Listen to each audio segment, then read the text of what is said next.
ఈ దువ్వాడగడి మ్యాటర్‌లో మన సజ్జల సార్ హస్తం కూడా ఉందట. సజ్జల సార్ సెటిల్మెంట్ చేసాడేటండి. ఏం సెటిల్ చేసి, "బాబు అమ్మా నువ్వేం కంగారు పడకమ్మా వాడిని అదే వాళ్ళ భార్య గారిని ఆస్తులు గీస్తులని నీ పేరున రాయిస్తాం. కానీ మా దువ్వాడ సీన్ మాత్రం ఆవిడతోనే ఉంటానంటున్నాడు" అని మొత్తానికి ఏదో సెటిల్ చేసాడట. ఆస్తులన్నీ భార్య కూతురు పేరు మీద రాయిస్తానని హామీ, టికెట్ ఇస్తామని బుజ్జగింపులు, ఎన్నికల సమయంలో జగన్ సర్వేలతో తారుమారు, వాణికి బలం లేదంటూ శ్రీనివాస్కి మళ్ళీ టికెట్, అప్పటికప్పుడు మళ్ళీ ఈవిని మళ్ళీ మోసం చేశారు. ఆల్రెడీ దువ్వాడ సీన్ గారు మోసం చేశాడు వాణి గారిని.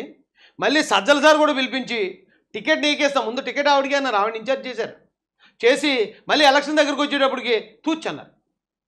తూచమ్మా మళ్ళీ ఆడికిస్తామమ్మా, మాకు ఎందుకంటే అలాంటి వ్యభిచారులే మాకు బాగా ఇంట్రెస్ట్, ఎవడైనా అదో ఎవడైతే పెద్దది ఉంటాడో ఆడికి మేము పెద్ద పదవి ఇస్తాం అని మళ్ళీ దువ్వాడ సీన్కి ఇచ్చాడు టికెట్. ఎవరు? సజ్జల సార్. పార్టీ ఓటమితో సైలెంట్గా చెక్కేసిన సజ్జల, వైసీపీలో హాట్ టాపిక్గా మారిన దువ్వాడ సజ్జల పంచాయతీ. అప్పుడే దువ్వాడకు బుద్ధి చెప్తే గొడవ ఉండేది కాదంటున్న క్యాడర్. అయితే సజ్జల సార్ కూడా మ్యాటర్ ఉందట. అందరి మ్యాటర్లు వచ్చి బయటికి, సజ్జల సార్ మ్యాటర్ ఇంకా బయట రాలేదు. మరి ఏ టైంకి వస్తుందో. సజ్జల సార్ ఆశీస్సులతో చాలా మంచి మంచి పదవులు పొందిన వాళ్ళు అవో చాలా మ్యాటర్ ఉందటండి సజ్జల సార్ కూడా. సజ్జల సార్ కూడా గుండె ఇలాగలా కొట్టుకుంటూ ఉంటుంది. ఓ నీ అమ్మ మొత్తం అందరి భాగవతాలు ఓపెన్ అయిపోయి నా భాగవతం ఎప్పుడు ఓపెన్ అవుద్దా అని చెప్పి పాపం అది అసలు బయటే కనపడతలేదట. మీరు గతంలో చూడండి, ఏదన్నా చేమ చిట్టుకుమంటే మనోడు వచ్చి ప్రెస్ మీట్ పెట్టేవాడు. హోమ్ డిపార్ట్మెంట్కి సంబంధించి మనోడే ప్రెస్ మీటు, రెవెన్యూకి సంబంధించి ఇతనే ప్రెస్ మీటు, ఎడ్యుకేషన్కి సంబంధించి ఇతనే ప్రెస్ మీట్లు, అన్ని ప్రెస్ మీట్లు పెట్టే సజ్జల సార్ ఇప్పుడు ఎక్కడ కనపడతలేదు. ఎందుకు అనుకుంటున్నారు? మనోడికి కూడా మ్యాటర్ ఉందట.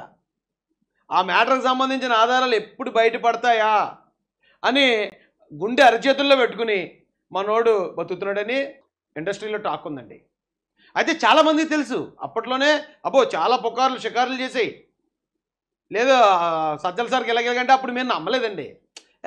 ముసలాళ్ళు ఏళ్ళేట ఈ టైంలో అలాగే మరి అలాంటి ఆరోపణలు చేయకండి రా బాబు, ఎందుకు అలాంటి ముసలాళ్ళు మేము అలా చేయడం అన్నాను. కానీ ఈడు ఒక్కొక్క ముసలోడు బయటకు వచ్చి వీళ్ళ బండారం బయటాడుతుంటే ఓ నీ అమ్మ ముసలోళ్ళు వీళ్ళు ఇప్పుడు ఎలా ఉన్నారంటే ఆ వయసులో ఓహో అనుకుంటున్నాను. ఇప్పుడు అలా ధైర్యం ముసలోళ్ళు అందరూ, వైసీపీ ముసలోళ్ళు అందరూ. మరి సజ్జల సార్ మ్యాటర్ ఎప్పుడు ఓపెన్ అవుద్దో మళ్ళీ అదొక హాట్ టాపిక్ అయిపోద్దండి.